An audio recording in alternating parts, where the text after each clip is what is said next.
नमस्ते। आज 13 मार्च 2026 की सभी 10 बड़ी खबरें अगर आपको पसंद आए तो वीडियो को लाइक, शेयर और सब्सक्राइब जरूर करें। जीके प्रश्न, भारत का प्रतीक तीर किस पशु पंक्ति से लिया गया है? ए सिंह, बी अश्व, सी हाथी, डी घोड़ा। सही उत्तर कमेंट में लिखिए।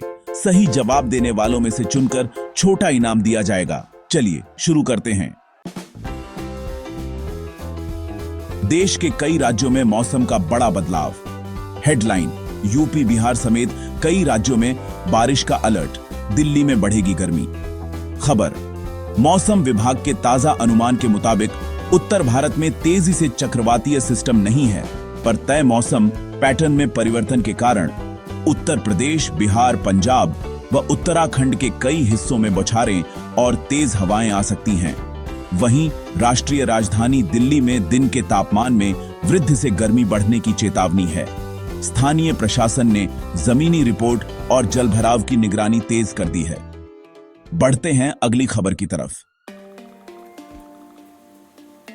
लोकसभा में एलपीजी और ईंधन को लेकर हंगामा। हेडलाइन, संसद में गैस और ईंधन के मुद्दे पर विपक्ष का हंगामा। खबर, संसद के हालिया सत्र में एलपीजी गैस आपूर्ति और पेट्रोल डीजल की कीमतों को लेकर गर्मोगर्म बहस हुई। सरकार ने लोगों को भरोसा दिलाते हुए हालिया भंडार और इंपोर्ट रणनीति का हवाला दिया, जबकि विपक्ष ने कमी और उपभोक्ताओं पर प्रभाव को लेकर तीखा सवाल पूछा। सदन में तर्क और विरोध के बीच व्यवस्थापकता बनी रही और चर्चा लंबी चली। बढ़ते हैं अगली खबर की तरफ। ईरान इजरायल तनाव से दुनिया में चिंता। हेडलाइन, मिडिल ईस्ट में तनाव बढ़ा, कई जगह हमले की खबरें। खबर, मध्य पूर्व में हालिया घटनाक्रमों से वैश्विक सुरक्षा माहौल नाजुक हो गया है। रिपोर्टों के अनुसार ईरान और इजरायल के बीच तनातनी से क्षेत्रीय हवाई और क्रॉस बॉर्डर कार्रवाई की खबरें आईं, जिससे अंतर्राष्ट्रीय राजनयिक चैनलों में सक्रियता बढ़ी है। कई देशों ने अपने नागरिकों के प्रति सतर्कता और निकालने की तैयारी शुरू कर दी है। बढ़ते हैं अगली खबर की तरफ। तो चलिए अब बात करते हैं प्रधानमंत्री के बड़े दौरे की, जिसमें हजारों करोड़ के प्रोजेक्ट शामिल हैं। हेडलाइन है कि प्रधानमंत्री कई बड़े प्रोजेक्ट्स का उद्घाटन करेंगे। सरकार के अधिकारियों के अनुसार प्रधानमंत्री के आगामी दौरे के दौरान इंफ्रास्ट्रक्चर, परिवहन और सामाजिक सुधार संबंधी लगभग 47,800 करोड़ रुपए के कई शिलान्यास और उद्घाटन होंगे। इनमें सड़क रेल कनेक्टिविटी, पानी बिजली से जुड़े निवेश और कुछ औद्योगिक परियोजनाएं शामिल हैं, जिनका उद्देश्य स्थानीय रोजगार और क्षेत्रीय विकास को गति देना बताया जा रहा है। और अब बढ़ते हैं अगली खबर की तरफ। अब बात करते हैं मध्य प्रदेश में लाडली बहना योजना की बड़ी खबर की। हेडलाइन है कि लाडली बहना योजना की नई किस्त जारी कर दी गई है। मध्य प्रदेश सरकार ने लाडली बहना योजना के तहत महिलाओं के खातों में अगली किस्त के तौर पर 1,500 रुपए ट्रांसफर करने की घोषणा की है। इसका लक्ष्य कमजोर समूहों की आर्थिक भागीदारी और घरेलू खर्च में स्थिरता लाना है।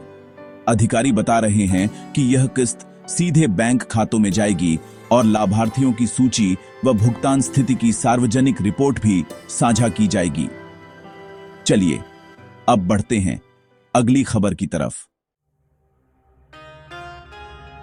अब नजर डालते हैं बिहार की राजनीति पर, जहां बयानबाजी तेज हो गई है।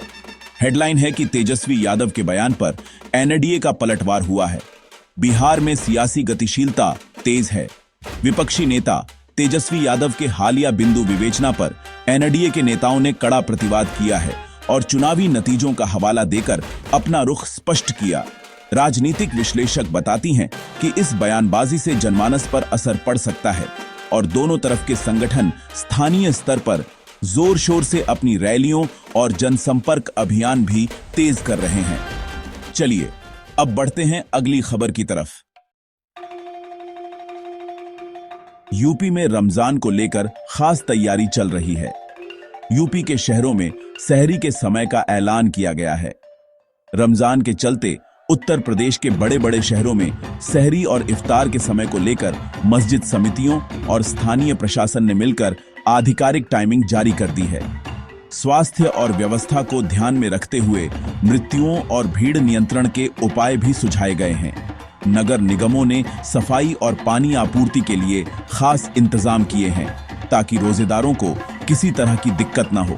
तो चलिए बढ़ते हैं अगली खबर की तरफ। भारतीय सेना का अंतर्राष्ट्रीय मिशन। हेडलाइन: भारतीय सेना ने श्रीलंका में नया ब्रिज प्रोजेक्ट शुरू किया। खबर: रक्षा मंत्रालय और संबंधित एजेंसियों की जानकारी के मुताबिक इंडियन आर्मी ने ऑपरेशन सागर बंधु के तहत श्रीलंका में एक अहम पुल निर्माण परियोजना शुरू की है।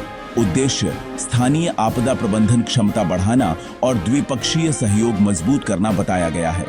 इस पहल से क्षेत्रीय कनेक्टिविटी और आपदा राहत की त्वरित पहुंच में इजाफा होगा। बढ़ते हैं अगली खबर की तरफ। एयर इंडिया की मिडिल ईस्ट उड़ानों में बदलाव। हेडलाइन: मिडिल ईस्ट के लिए कई उड़ानों का शेड्यूल बदला।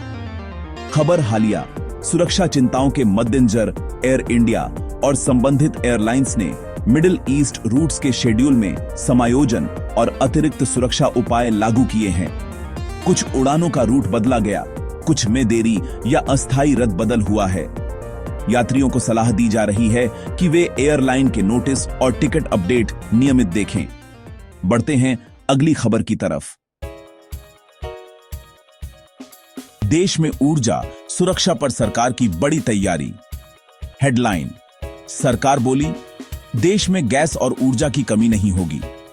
खबर: केंद्रीय सरकार ने स्पष्ट किया है कि वैश्विक आपात स्थितियों के बावजूद देश में गैस और ऊर्जा की आपूर्ति सुनिश्चित करने के लिए कई वैकल्पिक स्रोतों और रणनीतिक भंडारों को सक्रिय किया जा रहा है। विदेश मंत्रालय और ऊर्जा मंत्रालय अंतर्राष्ट्रीय भागीदारों से समन्वय बढ़ा रहे हैं, जिससे घरेलू आपूर्ति सुरक्षा बनाए रखने के उपाय और आयात शेड्यूल पर निरंतर निगरानी रहेगी। बढ़ते हैं अगली खबर की तरफ। कैसी लगी आपको ये सारी खबरें? मुझे कमेंट्स में जरूर बताइए। अगर वीडियो अच्छा लगा हो तो इसे लाइक कीजिए और अगर आपने चैनल को सब्सक्राइब नहीं किया है तो अभी सब्सक्राइब कीजिए। साथ ही घंटी के निशान को दबाना मत भूलिएगा ताकि आपको हमारी हर नई वीडियो का नोटिफिकेशन सबसे पहले मिले। मैं फिर मिलूंगा ऐसी ही अच्छी और खास खबरों के साथ। तब तक के लिए जय श्री राम, जय हिंद, वंदे मातरम।